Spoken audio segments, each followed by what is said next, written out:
ஒரு அமைச்சர் நேற்று சொல்றாரு, திராவிட முன்னேற்ற கழகம் இப்ப வழக்கு தொடர்ந்திருக்கு, கடந்த 5 வருஷமா ஏன் வழக்கு தொடரலன்னு. இப்படி ஒரு அறிவாளி அமைச்சர் எங்கேயாவது பார்த்திருக்கீங்களா? ஏதாவது ஒரு பிரச்சனை வந்தா தினமும் 4 மணிக்கு ஏதாவது ஒரு ரீல்ஸ். நான் கூட ஒரு மீன் பார்த்தேன், இவர் மெட்ரோ ட்ரெயின்ல போய் ஆய்வு பண்ணியிருக்கிறாரு, சென்னை முழுக்க அத்தனை திட்டங்கள் தெரியுது. அவர் மைண்ட் வாய்ஸ், ஏன்பா எனக்கு ஓட்டு போட்டீங்க, இவ்வளவு பண்ணி வச்சிருக்காங்க தமிழ்நாட்டுக்கு, சென்னைக்கு. இன்னும் முதலமைச்சருக்கு புரியுற மாதிரி சொல்லணும்னா, இன்னைக்கு விவசாயிகள் கண்ணீர் வச்சிட்டு இருக்கிறாங்க. ஆனா அமைச்சர்கள் என்ன பண்ணிட்டு இருக்காங்க? சினிமா தியேட்டர்ல போய் படம் பார்த்துக்கிட்டு கண்ணீர் வடிச்சுக்கிட்டு. அது மட்டும் இல்ல, தமிழ்நாட்டுக்கு 15 நாளைக்கு தினசரி 3500 கன அடி தண்ணீர், அதாவது சுமார் 4 TMC தண்ணியை திறந்த விடணும்னு காவிரி ஒழுங்காற்று குழு அது உத்தரவு பிறப்பிக்குது. அதன்படி பாத்தீங்கன்னா நமக்கு போன 2 மாசத்துல 42 TMC தண்ணி வந்திருக்கணும். ஆனா 4 TMC தான் கொடுக்கணும்னு உத்தரவு போட்டாங்க. அதையும் திறக்க முடியாதுன்னு கர்நாடக முதலமைச்சர் அவர்கள் உத்தரவு போட்டார். இதை பத்திலாம் இந்த ஆட்சியாளர்களுக்கு எந்த கவலையும் கிடையாது. ஆட்சியாளர்களுக்கு கவலை இல்லை, ஆனா திராவிட முன்னேற்ற கழகத்தால சும்மா இருக்க முடியுமா? அதனாலதான் இன்னைக்கு விவசாயிகளுக்காக மக்கள் மன்றத்தில் இந்த போராட்டத்தை நடத்துற மாதிரி இன்னைக்கு உச்ச நீதிமன்றத்திலேயும் திராவிட முன்னேற்ற கழகம் நம்முடைய தலைவர் சட்ட போராட்டத்தை ஆரம்பிச்சிருக்கிறார். காவிரி ஒழுங்காற்று குழுவுடைய உத்தரவை நிறைவேற்றணும்னு இன்னைக்கு உச்ச நீதிமன்றத்தில் நம்முடைய தலைவர் வழக்கு தொடர்ந்திருக்கிறார். ஒரு அமைச்சர் நேற்று சொல்றாரு, திராவிட முன்னேற்ற கழகம் இப்ப வழக்கு தொடர்ந்திருக்கு, கடந்த 5 வருஷமா ஏன் வழக்கு தொடரலன்னு. இப்படி ஒரு அறிவாளி அமைச்சர் எங்கேயாவது பார்த்திருக்கீங்களா? எதற்கு வழக்கு தொடரணும்? 5 வருஷமா தண்ணி ஒழுங்கா வந்துகிட்டு இருந்தது, வழக்கு தொடரல. இப்ப தண்ணி வரல, வழக்கு தொடர்வதற்கான பக்குவம் உங்களுக்கு இல்ல. அதை நாங்க திராவிட முன்னேற்ற கழகம் செஞ்சுட்டு இருக்கிறோம். எதிர்கட்சியா இருக்கக்கூடிய நாங்க, நம்முடைய தலைவர் விவசாயிகளுக்காக இவ்வளவு செஞ்சிட்டு இருக்கிறோம். ஒரு பிரச்சனை வந்தா அதற்கு தீர்வு காண்றதுதான் ஒரு நல்ல அரசினுடைய அழகு. அதை இந்த அரசு செஞ்சிட்டு இருக்கா? அதற்கு எதிர்மாறா என்ன செஞ்சிட்டு இருக்காங்க தெரியுமா? ஏதாவது ஒரு பிரச்சனை வந்தா அதுல இருந்து மக்களை எப்படி டைவர்ட் செய்யறது அப்படின்னு தான் தினமும் யோசிச்சுட்டு இருக்கிறாங்க. தினமும் 4 மணிக்கு ஏதாவது ஒரு ரீல்ஸ், தினமும் திசை திருப்புற வேலையை முதலமைச்சர் செஞ்சிட்டு இருக்கிறாரு. 2 நாட்களுக்கு முன்பு இந்த காவிரி பிரச்சனை எல்லாரும் பேசிட்டு இருக்கு, ஒட்டுமொத்த தமிழ்நாடு கொந்தளிச்சிட்டு இருக்கு. முதலமைச்சர் என்ன பண்றாரு? நம்ம தலைவர் ஆட்சியில நாம கட்ட 101 அடி மெட்ரோ ரயில் பாலத்தை இவர் போய் ஆய்வு பண்றாரு. அப்புறம் நம்ம தலைவர் கொண்டு வந்த சென்னை மெட்ரோ ட்ரெயின்ல போய் இவர் டிராவல் பண்ணி ரீல்ஸ் போடுறாரு. இன்னைக்கு இதே மாதிரி நம்ம ஆர்ப்பாட்டம் இன்னைக்கு இருக்குன்னு தெரிஞ்சோன்ன இதை டைவர்ட் பண்றதுக்கு, இந்த ஆர்ப்பாட்டத்தை டைவர்ட் பண்ணணுங்கிறதுக்காக காஞ்சிபுரத்தில் சிப்காட்டுக்கு ஆய்வுக்கு போறாரு. அதுவும் பாத்தீங்கன்னா நம்ம தலைவர் ஆட்சியில நம்ம கொண்டு வந்த செயின்ட் கோபேன் கம்பெனியில தொழிற்சாலையில போய் ஆய்வு பண்றாரு. ஆய்வு பண்றவர் சொந்தமா ஒரு திட்டத்தை கொண்டு வந்து அதை செயல்படுத்தி அதை ஆய்வு பண்ணாருன்னா அது நல்லது, அழகா இருக்கும், பார்க்கறதுக்கு நல்லா இருக்கும். ஆனா தொடர்ந்து நாம முதலமைச்சரா, நம்முடைய தலைவர் முதலமைச்சரா இருந்தப்போ என்னென்னலாம் தொடங்கி வச்சாங்களோ அந்த திட்டங்களை எல்லாம் தொடர்ந்து ஆய்வு பண்ணிட்டு இருக்கிறாரு. நான் கூட ஒரு மீன் பார்த்தேன், இவர் மெட்ரோ ட்ரெயின்ல போய் ஆய்வு பண்ணி இருக்கிறாரு. அப்புறம் 101 அடி மேல அந்த மெட்ரோ ட்ரெயின்ல போய் ஆய்வு பண்ணும்போது பாக்குறாரு, சென்னை முழுக்க அத்தனை திட்டங்கள் தெரியுது. அவர் மைண்ட் வாய்ஸ், ஏன்பா எனக்கு ஓட்டு போட்டீங்க, இவ்வளவு பண்ணி வச்சிருக்காங்க தமிழ்நாட்டுக்கு, சென்னைக்கு, அப்படி ஒரு மீன் பார்த்தேன்.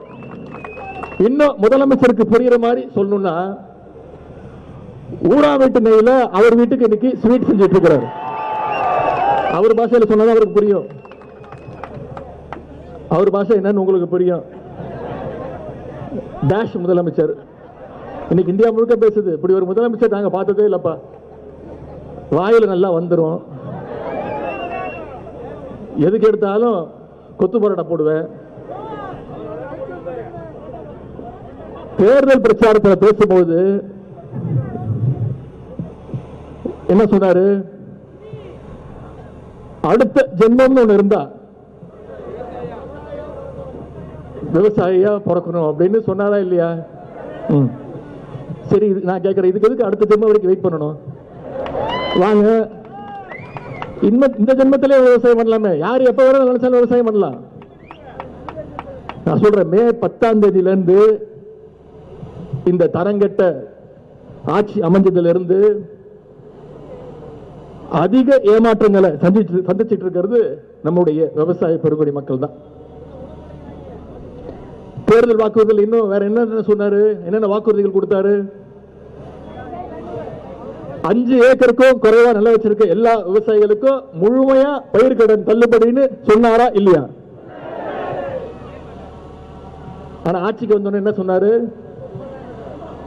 50,000 ரூபாய்க்குள்ள கடன் வாங்கி இருந்தா மட்டும்தான் பயிர்க்கடன் தள்ளுபடின்னு சொன்னார். உடனே நம்முடைய தலைவர் அவர்கள் எதிர்ப்பு தெரிவிச்சாரு. அனைத்து விவசாய சங்கங்களும் எதிர்ப்பு தெரிவிச்சது. உடனே மாத்தினாங்க. 50,000 75,000 ரூபாய் அப்படின்னு மாத்தினாங்க.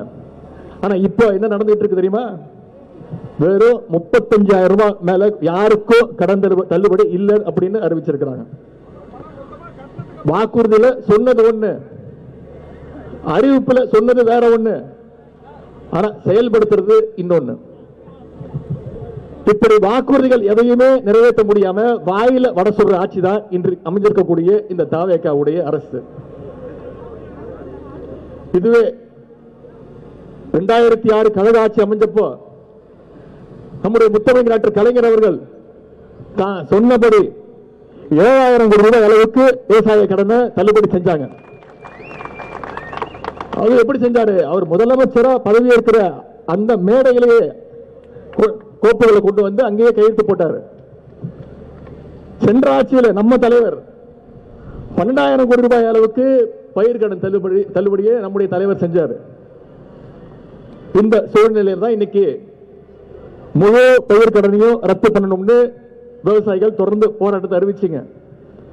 ஆனா சட்டசபையில் பேசின முதலமைச்சர் என்ன தெரியுமா சொன்னாரு? திமுகவுடைய தூண்டுதலால இன்னைக்கு விவசாயிகள் போராட்டத்தில் இறங்கியிருக்காங்கன்னு உங்களுடைய போராட்டத்தை கொச்சப்படுத்தினவர் இன்றைய முதலமைச்சர் அவர்கள். கழக ஆட்சி நடந்தப்போ மேகதாது அணையை கட்ட விடாம நாம தடுத்தோம், கர்நாடகாவை தடுத்தோம். ஆனா இன்னைக்கு தமிழ்நாட்டில் ஒரு மிக பலவீனமான ஒரு ஆட்சி அமைஞ்சிருக்கு. இந்த வாய்ப்பை எப்படியாவது பயன்படுத்தி மேகதாதுல அணை கட்டலான்னு இன்னைக்கு கர்நாடக அரசு முழு முயற்சியில் இறங்கி இருக்கிறாங்க. இந்த அரசு மேகதாது அணை கூடாதுன்னு சட்டப்பேரவையில் ஒரு தீர்மானம் அறிவிச்சாங்க. அப்போ அதை ஆதரிச்சு நான் பேசினேன். மேகதாது பிரச்சனை மிக மிக முக்கியமான ஒரு பிரச்சனை. இது கட்சிகள் கடந்து அனைவரும் ஒற்றுமையோடு இருக்க வேண்டிய பிரச்சனை. இந்த அரசு உடனடியாக அனைத்து கட்சி கூட்டத்தை கூட்டணும். தமிழ்நாட்டில் இருக்கக்கூடிய அனைத்து எல்லா கட்சி பிரதிநிதிகளும் ஒன்னா போய் ஒன்றிய அரசுக்கு நாம நம்முடைய அழுத்தத்தை கொடுப்போம்னு சொன்னேன். ஒன்றிய அரசுக்கு அழுத்தத்தை கொடுப்போம்னு தான் சொன்னேன். உடனே ஆட்சியாளர்கள் பயந்துட்டாங்க. நேற்று கர்நாடகாவில் அனைத்து கட்சி கூட்டத்தை கூட்டி காவிரி பிரச்சனையில அவங்களுடைய ஒற்றுமையை இன்னைக்கு அவங்க காட்டியிருக்கிறாங்க. ஆனா இங்க இருக்கக்கூடிய இந்த முதலமைச்சர் அனைத்து கட்சி கூட்டத்தை நடத்துவதையே மிகவும் ஒரு அவமானமா நினைக்கிறார். குறுவையை பொறுத்த வரைக்கும் போன வருஷம் 6.5 லட்சம் ஏக்கர்ல சாகுபடி நடந்துச்சு. ஆனா இந்த வருஷம் வெறும் 1.5 லட்சம் ஏக்கர்ல தான் சாகுபடி ஆயிருக்கு. கிட்டத்தட்ட 14 லட்சம் விவசாயிகள் இதனால பாதிக்கப்பட்டிருக்கிறாங்க. சுமார் 2,500 கோடி ரூபாய் அளவுக்கு விவசாயிகளுக்கு இன்னைக்கு இழப்பு ஏற்பட்டிருக்கு. ஆகவேதான் ஏக்கருக்கு 25,000 ரூபாய் நிவாரணம் கொடுங்க. பயிர் காப்பீட்டுக்கான பிரீமியமை அரசே செலுத்த வேண்டும். சம்பா சாகுபடிக்கு விதை, உரம், பூச்சிக்கொல்லி இதையெல்லாம் மானியமாக அரசு கொடுக்க வேண்டும் அப்படின்னு நம்முடைய தலைவர் அவர்கள் அரசுக்கு கோரிக்கை வச்சாங்க. ஆனா இந்த கோரிக்கையும் ஏற்க இந்த அரசு தயாராக இல்லை. அதனாலதான் இன்னைக்கு வீதிக்கு வந்து நாம போராடிட்டு இருக்கிறோம். நாம இவங்கிட்ட கேட்டுக்கொள்வதெல்லாம் தேர்தல் அறிக்கையில சொன்னபடி முழு பயிர்க்கடனையும் தள்ளுபடி செய்யணும். மேகதாது அணை கட்டுறதை தடுத்து நிப்பாட்டி ஆக வேண்டும். வறட்சியால் பாதிக்கப்பட்டுள்ள விவசாயிகளுக்கு உரிய நிவாரண தொகையை செலுத்த வேண்டும். அதற்கு மிக மிக முக்கியமாக இந்த டெல்டா மாவட்டங்களை வறட்சி பாதித்த மாவட்டமாக அறிவித்தாக வேண்டும்னு நம்முடைய கோரிக்கையை மீண்டும் இந்த அரசுக்கு நினைவுபடுத்த வருகின்றோம். விவசாயிகள் தொடர்பான இந்த பிரச்சனைகள் எல்லாம் வர்ற சட்டமன்ற கூட்டத்தொடரில் 2 நாள் ஆரம்பிக்குது, 5ஆம் தேதி ஆரம்பிக்குது. சும்மா விட மாட்டோம். வர்ற சட்டமன்ற கூட்டத்தொடரில் திராவிட முன்னேற்ற கழகம் நிச்சயம் இந்த பிரச்சனையை எழுப்போம். சட்டமன்றம், நீதிமன்றம், மக்கள் மன்றம்னு அனைத்து இடங்கள்லையும் விவசாயிகள் உங்களுக்கான ஆதரவாக, உங்களுடைய குரலாக திராவிட முன்னேற்ற கழகம் என்றைக்கும் ஒழிக்கும். டெல்டா விவசாயிகளுக்கும் திராவிட முன்னேற்ற கழகம் என்னைக்கும் பக்கபலமாக இருக்கும். காவிரி பிரச்சனையில் தமிழ்நாட்டுடைய உரிமையை என்றைக்கோ நிலைநாட்டுவோம் சொல்லி இந்த சிறப்பான வாய்ப்பை ஏற்படுத்தி கொடுத்த நம்முடைய முதன்மை செயலாளருக்கும், கழக தலைவர்களுக்கும், மாவட்ட கழக செயலாளர்களுக்கும், நிகழ்ச்சியில் பங்கேற்ற அனைத்து விவசாய பெருங்குடி மக்களுக்கும், அத்தனை பேருக்கும் என்னுடைய நன்றியை தெரிவித்து வாய்ப்புக்கு நன்றி கூறி விடைபெறுகின்றேன். நன்றி, வணக்கம்.